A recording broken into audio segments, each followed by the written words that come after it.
Hello friends, welcome to Plantaholic by Swarnika.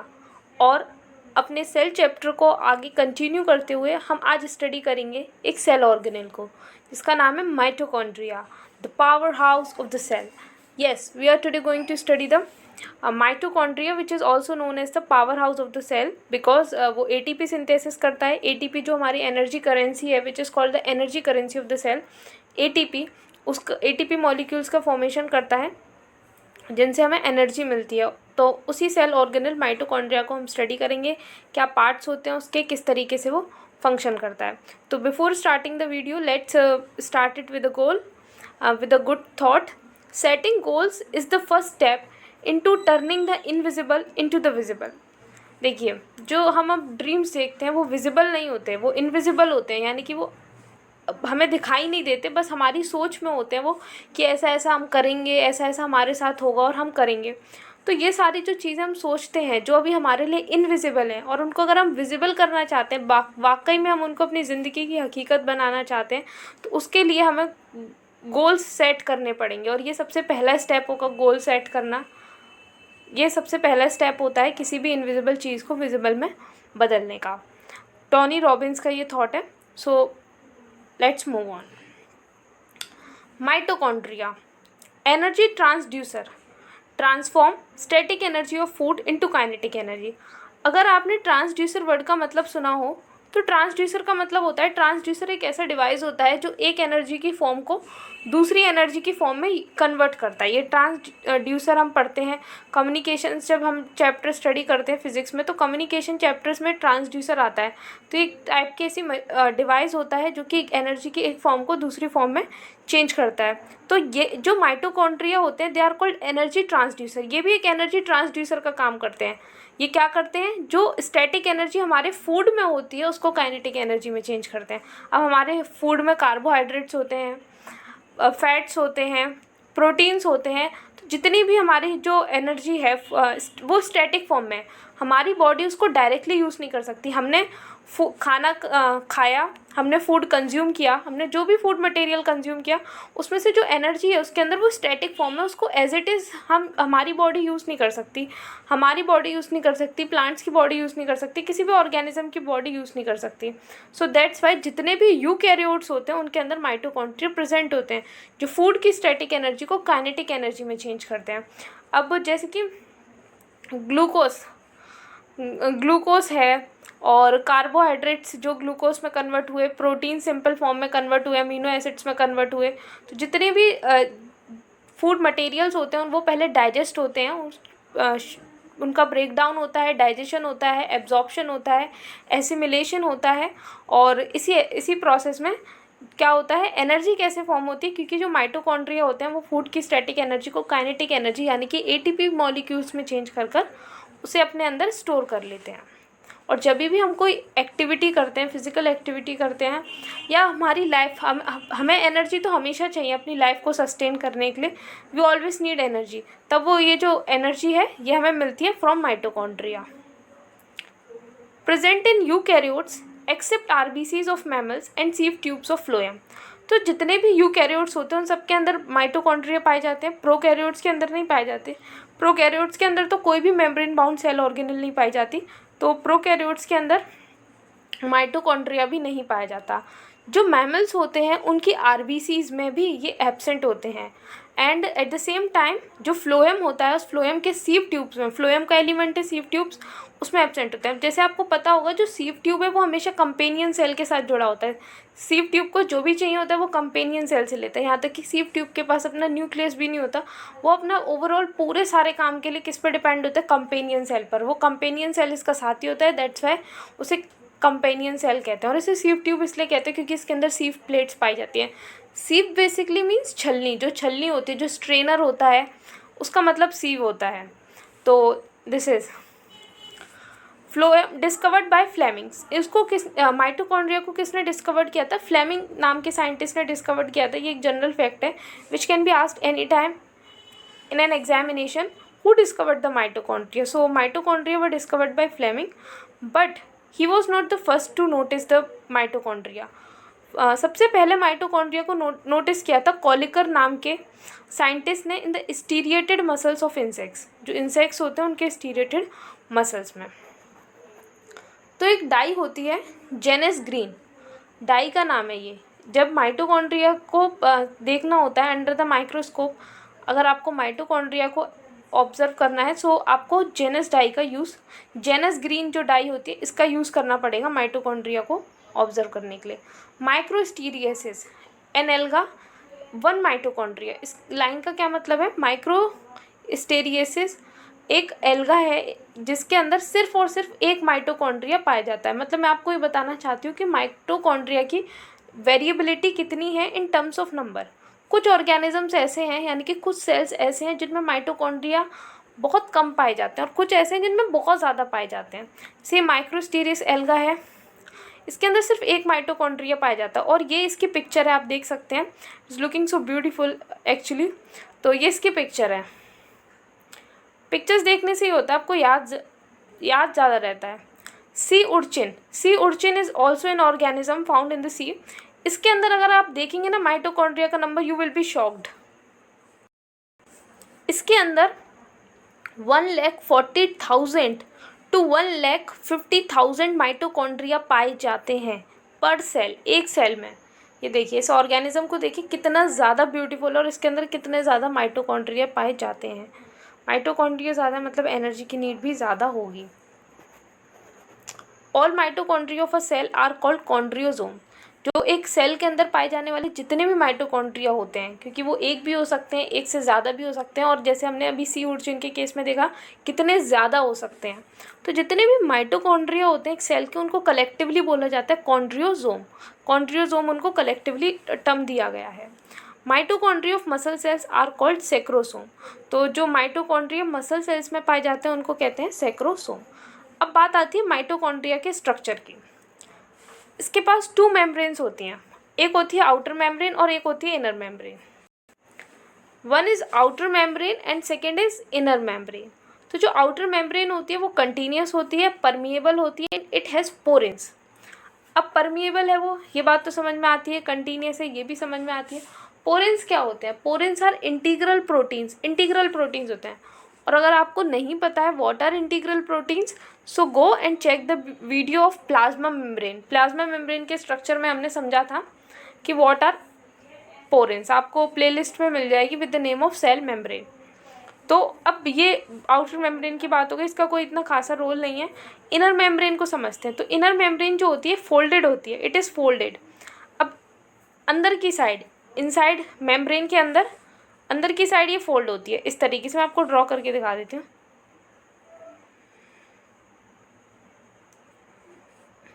इस तरीके से ये अंदर की, ये आउटर मेम्ब्रेन हो गई। This is outer membrane, this is outer membrane and this is inner membrane. तो ये जो इनर मेम्ब्रेन है ये अंदर की साइड फोल्डेड है। तो ये जो फोल्ड्स होते हैं ये इस इनर मेम्ब्रेन में पाए जाते हैं।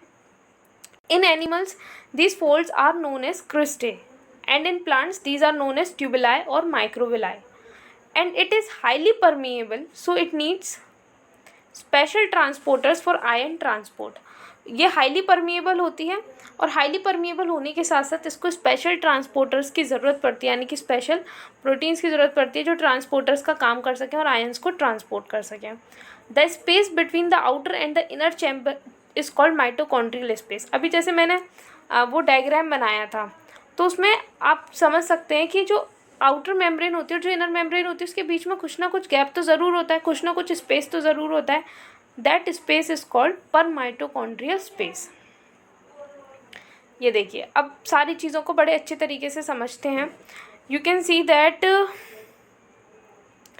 This is inter membrane space, ये inter membrane space, inter membrane 2 membranes के बीच का स्पेस जो मैंने ये भी आपको बताया, which is known as peri mitochondrial space. These are cristae. हमने देखा भी कि जो फोल्ड्स होते हैं, किसके फोल्ड्स होते हैं? इनर मेम्ब्रेन के जो फोल्ड्स होते हैं, these are known as cristae.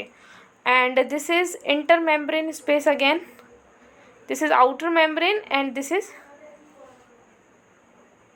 Outer membrane and inner membrane, outer membrane. This membrane one minute this membrane is outer membrane, ये पूरी तरीके से आउटर मेम्ब्रेन ने इस माइटोकॉन्ड्रिया को कवर कर रखा है। और ये जो फोल्ड्स, जितने जो मेम्ब्रेन फोल्ड हो रही है वो वाली मेम्ब्रेन कौन सी है, इनर मेम्ब्रेन है। सो इन दिस पिक्चर, ये वाली जो पिक्चर है सेकेंड वाली पिक्चर बी वाली, इस पिक्चर के अंदर आप देख सकते हैं जो माइक्रोस्कोपिक स्ट्रक्चर है, उस माइक्रोस्कोपिक स्ट्रक्चर के देख सकते हैं कि बेसिकली रियलिटी में माइटोकॉन्ड्रिया होता कैसा है। तो रियलिटी में कुछ इस तरीके का दिखेगा। आप आउटर मेम्ब्रेन देख सकते हैं, मैं सारी चीज़ें मार्क करती हूँ आपके लिए, बिल्कुल बिल्कुल, वन मिनट। ये आउटर मेम्ब्रेन हो गई, ये जो फोल्ड्स हैं ये किसके, इनर मेम्ब्रेन के। इनके बीच में जो स्पेस है that space is inter membrane space. ये माइटोकॉन्ड्रिया का स्ट्रक्चर हो गया। तो मैंने माइटोकॉन्ड्रिया का स्ट्रक्चर पहले आपको एक्सप्लेन कर दिया और यहीं पर मैंने आपको माइटोकॉन्ड्रिया का डायग्राम दिखा दिया। अब इसको एंड में नहीं देखेंगे क्योंकि हमने इसको यहीं पर देख लिया है। Next moving on, outer surface of the inner membrane is called C face and the inner surface is called M face. तो देखिए इस चीज़ को थोड़ा सा समझना डिफ़िकल्ट हो सकता है, विजुलाइज करना डिफ़िकल्ट हो सकता है, बट इतना भी नहीं है। आप अगर विजुलाइज करें, जैसे कि मान लीजिए ये इनर मेम्ब्रेन है, फोल्डेड होती है तो मैं फोल्डेड ही बनाती हूँ, ये इनर मेम्ब्रेन है।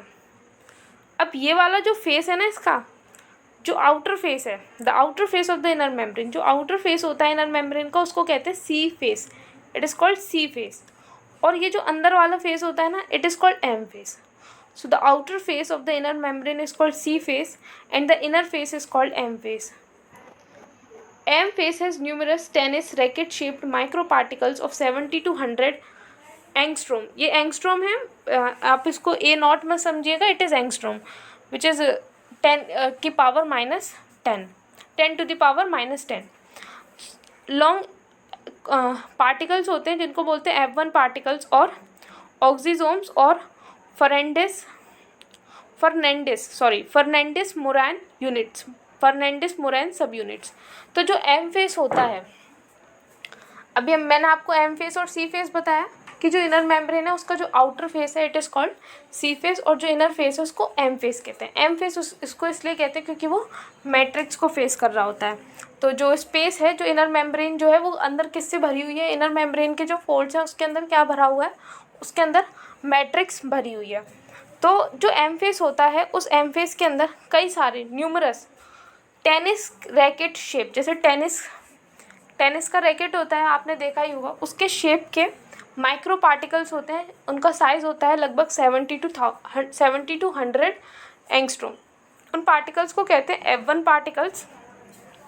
ऑक्सीजोम्स काफ़ी कॉमन नेम है, oxysomes most popular one, oxysomes और फर्नांडिस मोरैन सब units. These contains enzymes which are used in ETS and oxidative phosphorylation, that is ATPase enzyme for ATP synthesis। तो ये जो पार्टिकल्स होते हैं ऑक्सीजोम्स और F1 पार्टिकल्स, ये जो पार्टिकल्स होते हैं ये इतने ज़्यादा इम्पॉर्टेंट क्यों हैं? तो यही जो हम माइटोकॉन्ड्रिया जिस चीज़ के लिए जाने जाते हैं, एनर्जी प्रोडक्शन के लिए, ATP मॉलिक्यूल्स के प्रोडक्शन के लिए जाने जाते हैं माइटोकॉन्ड्रिया, तो वो वाला जो काम है ये ऑक्सीजोम्स ही करते हैं। सो दैट्स वाई ये ऑक्सीजोम्स जो हैं वो बहुत बहुत ज़्यादा इम्पॉर्टेंट है। तो ये इन ऑक्सीजोम्स के अंदर एंजाइम्स होती हैं जो कि ETS में यूज़ होती हैं। What is ETS? ETS is electron transport system. ETS का मतलब होता है electron transport system. And oxidative phosphorylation होना। फॉस्फोराइलेशन मतलब फॉस्फोरस ग्रुप का जुड़ना, फॉस्फोरस का जुड़ना, आप ये समझ लीजिए, फॉस्फेट ग्रुप का जुड़ना यानी कि फॉस्फोरस का जुड़ना। ADP जो होता है, ADP में इनऑर्गेनिक फॉस्फेट अगर जुड़ जाएगा तो ATP बन जाएगा। तो ये सारी चीज़ होती है इलेक्ट्रॉन ट्रांसपोर्ट सिस्टम के अंदर। और ऑक्सीडेटिव फॉस्फोराइलेशन होता है, ATP का सिंथेसिस होता है। तो जिस एंजाइम की मदद से होता है वो एंजाइम यहीं पाई जाती है। तो ये एंजाइम प्रोवाइड करवा रहा है ATP की सिंथेसिस के लिए, that's why it is important.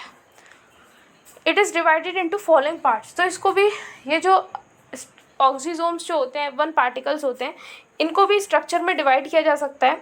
जो इनका बेस होता है उसको हम F0 पार्टिकल कह सकते हैं। जो स्टॉक होती है इसको F5 और F6 पार्टिकल कह सकते हैं। और जो हेड होता है उनको F1 पार्टिकल कहते हैं। अब इनको लिखा इस तरीके से नहीं जाता जैसे इसमें टेक्स्ट में शो किया गया है, इसको ऐसे लिखा जाता है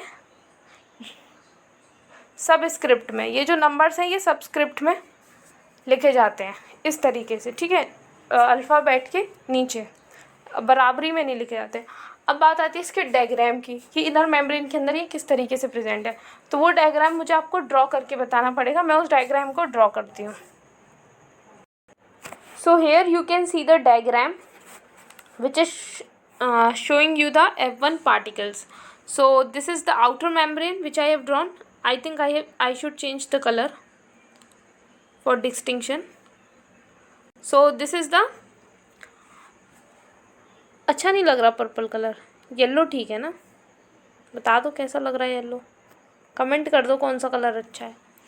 सो ये देख सकते हैं आप, यू कैन सी दैट ये आपकी हो गई आउटर मेम्ब्रेन, ये हो गई आपकी inner membrane. Inner membrane folded होती है, उसके फोल्ड्स को क्रिस्टा कहते हैं, और ये सिंगल है इसलिए क्रिस्टा, अगर बहुत सारे होते तो क्रिस्टे। और इसी के ऊपर ये F1 पार्टिकल्स हैं। ये जो आप रैकेट शेप के देख रहे हो, मैंने आपको बताया था ना रैकेट शेप के होते हैं इस तरीके से। These are F1 particles which basically have a stalk, base and head. ये F1 पार्टिकल्स होते हैं, और ऑक्सीजोम्स भी बोला जाता है इनको, और फर्नांडिस मोरैन यूनिट्स भी, सब यूनिट्स।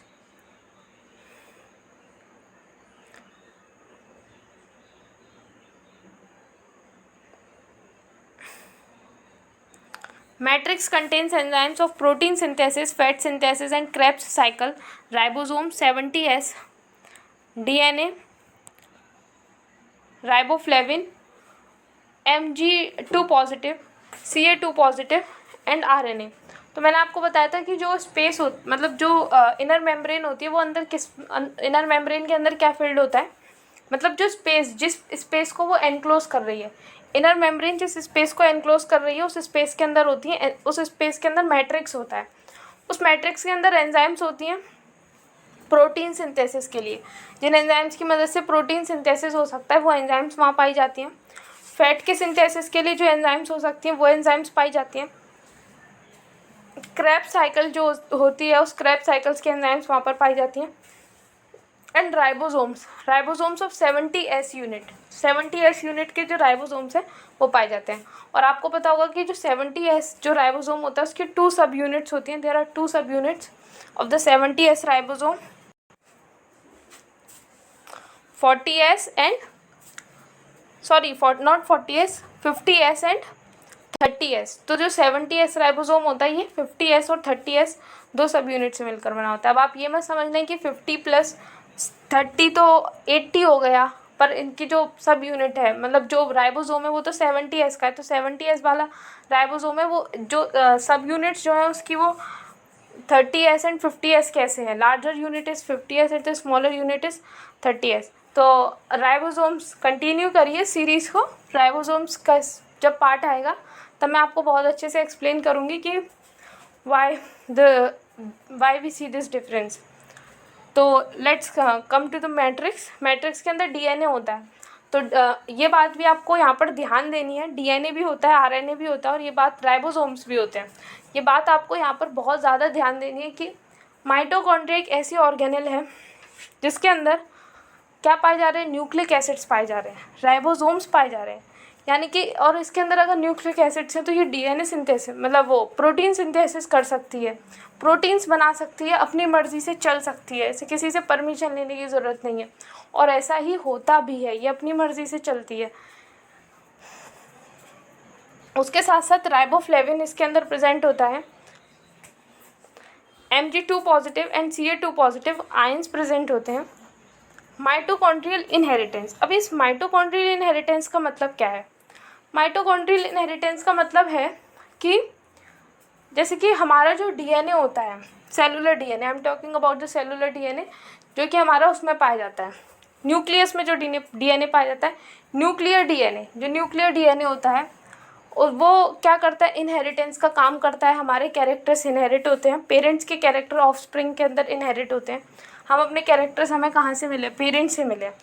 तो ये इस टाइप की जो इनहेरिटेंस होती है, न्यूक्लियर इनहेरिटेंस और सेलुलर इनहेरिटेंस, ये समझ में आती है। लेकिन आपको पता है कुछ कैरेक्टर्स ऐसे भी हैं कुछ कुछ ऑर्गेनिजम्स के अंदर ऐसे भी कैरेक्टर्स देखे गए हैं जो उन्हें माइटोकॉन्ड्रिया से मिले हैं, जो उन्हें न्यूक्लियर डीएनए की वजह से नहीं मिले, उन्हें माइटोकॉन्ड्रिया के डीएनए की वजह से मिले। So those characters are called, so this thing is called mitochondrial inheritance. Petite character in yeast, yeast के अंदर पिटाइट कैरेक्टर पाया जाता है। पिटाइट कैरेक्टर क्या होता है? ईस्ट के अंदर जो ईस्ट होता है विच इज़ ऑल्सो कॉल्ड सैक्रोमाइसी सेरेवेसी, तो ईस्ट जो होता है उसके अंदर पिटाइट कैरेक्टर पाया जाता है। इस पिटाइट कैरेक्टर का मतलब है ये ऐसी कॉलोनीज होती हैं ईस्ट की which are unable to use the oxygen in the metabolic activities of the carbohydrates. Carbohydrates की जो मेटाबॉलिक एक्टिविटीज़ होती हैं, कार्बोहाइड्रेट्स का जो ब्रेकडाउन होता है उसमें ये ऑक्सीजन को यूज़ नहीं कर पाती कॉलोनी। इसको पिटाइट कैरेक्टर कहते हैं, जो कि माइटोकॉन्ड्रिया की वजह से मिलता है। Mitochondria are considered as bacteria endosymbionts. अच्छा sorry, I just miss the point. Male sterility in maize, maize के अंदर एक मेल स्टीरिलिटी का कैरेक्टर होता है, जो मेल होता है वो स्टीराइल होता है। तो ये चीज़ ये भी है जो वो माइटोकॉन्ड्रिया की वजह से आती है। And mitochondria are considered as bacterial, यहाँ पर एल रह गया है, बैक्टीरिया के बाद एल आएगा, या बैक्टीरिया एंडोसिम्बायोट्स भी सही है। इसका मतलब क्या है? देखिए, एंडोसिम्बायोट्स का मतलब हो गया, मतलब ये एक थ्योरी है जो कि ये कहती है कि जो माइटोकॉन्ड्रिया हैं वो कहीं ना कहीं बैक्टीरिया से जुड़े हुए हैं, इनका कोई ना कोई रिलेशन है बैक्टीरिया के साथ, क्योंकि माइटोकॉन्ड्रिया के कुछ कैरेक्टर्स हैं जो बैक्टीरिया की तरह मिलते हैं, बैक्टीरिया से मिलते हैं। तो अगर बैक्टीरिया से उसकी कैरेक्टर मिल रहे हैं, इसका मतलब ये है कि ये किसी ना किसी तरीके से बैक्टीरिया से जुड़ा हुआ है। तो वो कौन से तरीके हैं? उन्हीं तो 3 तरीके हैं यहाँ पर, ABC। उन 3 तरीकों को देखते हैं। ओन न्यूक्लिक एसिड्स इन राइबोसोम्स, जैसे माइटोकॉन्ड्रिया के पास खुद के न्यूक्लिक एसिड्स हैं, खुद के राइबोसोम्स हैं, वैसी चीज़ तो बैक्टीरिया के अंदर भी पाई जाती है। यानी कि इनका कुछ तो चक्कर है, कहीं ना कहीं तो ये कैसे ना कैसे जुड़े हुए हैं। Second thing is replicate independent of cell division. No de novo, यानी कि इनके अंदर कोई डी नोवो नहीं होता। तो replicate independent of cell division, ज़रूरी नहीं है ये सेल डिवीजन हो तभी रेप्लिकेट करें, मतलब सेल डिवीजन के बिना भी ये रेप्लिकेट कर सकते हैं। सेल के अंदर इनका मन क्या रेप्लिकेट करने का, रेप्लिकेट कर लेंगे, मतलब ज़रूरत होगी जब। नो डी नोवो का मतलब होता है from the beginning.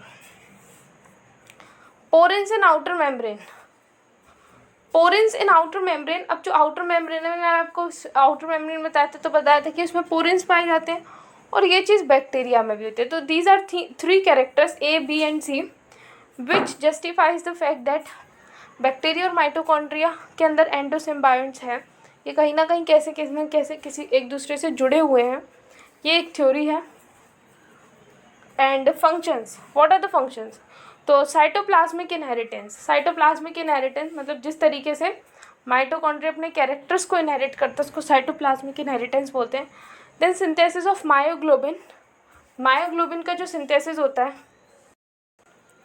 Second point is synthesis of myoglobin का सिंथेसिस। मायोग्लोबिन क्या होता है? मायोग्लोबिन जो है ये एक प्रोटीन है जो कि ऑक्सीजन कैरी करता है इन द मसल सेल्स, मतलब मसल सेल्स में हीमोग्लोबिन का काम करता है, मसल सेल्स में ऑक्सीजन कैरी करने का काम करता है, वही काम जो हीमोग्लोबिन का होता है वो मायोग्लोबिन करता है। तो उसका जो सिंथेसिस है वो माइटोकॉन्ड्रिया करता है। एंड oogenesis जब होता है तो उसमें यॉक फॉर्मेशन, जो आपको पता होगा जो एग का जो येलो पार्ट होता है इट इज कॉल्ड यॉक, उसके फॉर्मेशन में माइटोकॉन्ड्रिया पार्ट लेता है। और एक फंक्शन तो हम सबसे पहले ही पढ़ चुके हैं, energy transducer, power house of the cell इसे कहा जाता है, क्योंकि ये ATP सिंथेसिस में मदद करता है। और साइटोप्लाज्मिक इनहेरिटेंस क्यों कहते हैं? जो इसके जो कैरेक्टर्स, जब माइटोकॉन्ड्रिया की वजह से कोई कैरेक्टर ट्रांसफ़र होता है, then why it is called cytoplasmic inheritance? It is called cytoplasmic inheritance because something is occurring outside the nucleus के बाहर क्या है? साइटोप्लाज्म में। और ये जो माइटोकॉन्ड्रिया किस में प्रेजेंट है? साइटोप्लाज्म में ही तो प्रेजेंट है। तो माइटोकॉन्ड्रिया की वजह से जो इनहेरिटेंस होता है जिन भी कैरेक्टर्स का, उसको साइटोप्लाज्मिक इनहेरिटेंस बोला जाता है। और अभी हमने पढ़ा था कि इसके मैट्रिक्स में राइबोफ्लेविन होता है। What is riboflavin? आप बताओगे मुझे या मैं ही बता दूँ? चलिए मैं ही बता देती हूँ। Riboflavin is vitamin B2, vitamin B2 को राइबोफ्लेविन कहते हैं. So this is all about mitochondria. I hope you like the video. If you really do so, click the like button. और भाई वीडियो देखो, व्यूज़ बढ़ाओ, सब्सक्राइबर्स बढ़ाओ, channel को share करो. Thank you.